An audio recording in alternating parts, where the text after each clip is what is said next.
Parte 4. Partida y despedida. Puesto sobre una mesa un poco empolvada, estaba un antiguo pequeño cofre que no estaba muy adornado, pero era algo curioso. Hecho con alguna madera resistente a la humedad y las plagas, pues se veía casi intacta a pesar de los años desde su fabricación. Alguien tomó y abrió el cofre que al parecer ya no estaba más cerrado, no había una llave a la vista y no era ya necesario.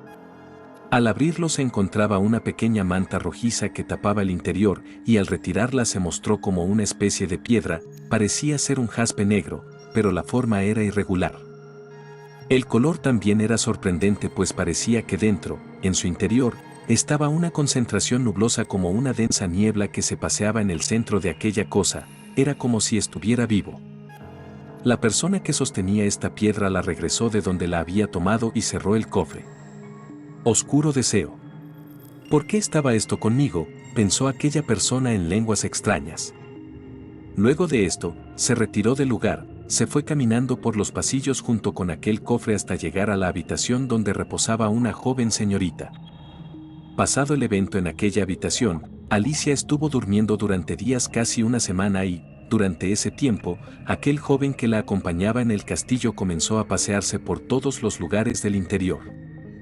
Parecía ser que no necesitaba de comer, pues durante esa semana solo se alimentó un par de días de lo que encontraba. El último día antes de que Alicia despertara, se fue a ver aquella habitación donde estado, durmiendo. Al llegar a la entrada, ingresó y comenzó a revisar con mayor detenimiento todas las cosas que había en el lugar. Estos féretros, aunque los vuelva a ver, no recuerdo nada de ellos, reflexionaba el joven, ni recuerdo siquiera haber estado en este lugar, no recuerdo nada. Parecía sufrir amnesia, pero eso no lo detuvo de seguir revisando todo lo demás. Ciertamente mi ataúd no fue abierto hasta que desperté, pero, entonces, ¿quién me trajo hasta aquí?, trataba de entender el varón de negro. Además, esa piedra, ¿acaso no la destruí? ¿Pero por qué ahora ha aparecido en este lugar? El joven sacudió su cabeza como si dejara entender que no le haría ningún bien el seguir pensando sobre el asunto, pues ya tenía mucho que pensar sobre su llegada a aquel castillo. Pasó el día y la muchacha había despertado. La agitación, el dolor, el sudor y todo síntoma de su enfermedad se había desvanecido, era como si todo lo de aquellos días hubiera sido solo un mal sueño. Alicia se levantó de golpe y se sentó sobre la cama. Comenzó a ver su cuerpo empezando desde sus manos hasta sus pies. Por obvias razones, el sentimiento de tranquilidad, paz y alegría inundaba su corazón. La muchacha se levantó con gran alegría y emoción. Aunque no sabía cómo, la mujer estaba confiada de su condición. No puede ser, yo, de verdad, comenzó a decir la joven.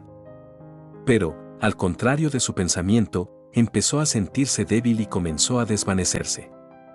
La repentina desesperación opacó todo bello sentir que tenía, pero una luz aclaró lo que le sucedía.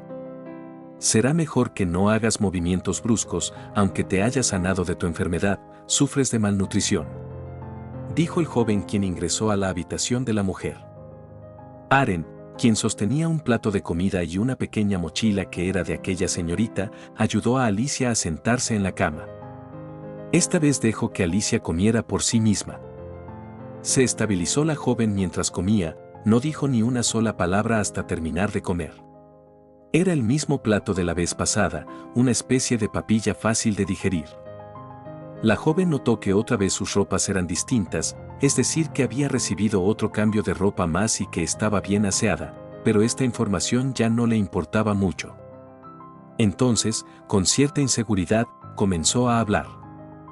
Así que, estoy sana. La joven comenzó a lagrimear un poco. ¿Cuánto tiempo dormí?, preguntó la muchacha mientras trataba de limpiarse los ojos y ponerse fuerte. Casi una semana. ¿Qué? ¿Y cómo he sobrevivido sin comida ni agua?, exaltadamente preguntó la joven. Tengo mis métodos, respondió desviando su mirada. Suspirando aquella señorita, decidió no preguntar por el tema bien, dejando eso a un lado. Creo que ya es tiempo de que me digas. ¿Cuál es tu nombre? Por ende, lo cambió a un tema que le era de mayor interés. El joven no respondía y la joven no volvió a preguntar, pero la mirada en Alicia era de tal forma que presionaba e instigaba a que le respondiera. Me llamo, quiso responder, pero fue interrumpido de inmediato. En español, aclaró la joven. Suspirando el joven de negro. Me llamo Arenel Rote Arias, respondió. Ya veo, ahora explícame, ¿cómo es que ya vivías en este castillo? La actitud de la joven se tornaba como si fuera de una madre pidiendo explicaciones a su hijo.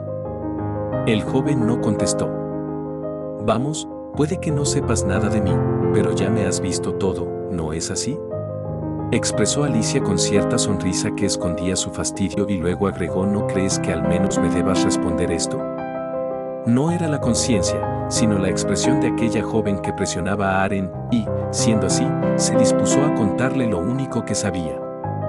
La intención de Alicia era clara, quería saber todo lo que pudiera de aquel hombre que la había salvado.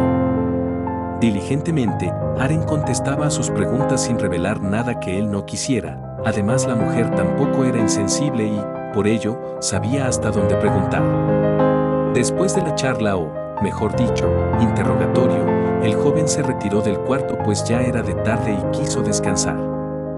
Alicia se quedó sola y en silencio dentro del cuarto. Amnesia, esos ataúdes, esa piedra, nada tiene sentido. Es como si todo fuese una especie de cuentos de hadas o más bien de magia oscura. Viendo cómo solo se generaban más dudas e incoherencias en su mente, dejó el tema. Será mejor entenderlo poco a poco, sí, aún tengo tiempo. Habló en alto la joven mientras se estiraba. Además, tengo que recuperarme por completo. Mientras tanto, me tomaré el tiempo para saber más de él. Siento que me oculta muchas cosas, pero por el momento quisiera comer algo. Exclamó mientras se levantaba de la cama y comenzaba a dirigirse fuera de la habitación. Mientras comenzaba a caminar por el pasadizo fuera de su cuarto, se le escuchó decir: qué suerte que sea bilingüe. ¿Qué es ese aroma? Huele delicioso. Aren había estado cocinando y, siendo así, la joven muchacha fue a buscarlo. Aquel día empezaba a anochecer, mientras que en aquel deteriorado castillo siguió hospedando a aquella pareja durante algún tiempo más.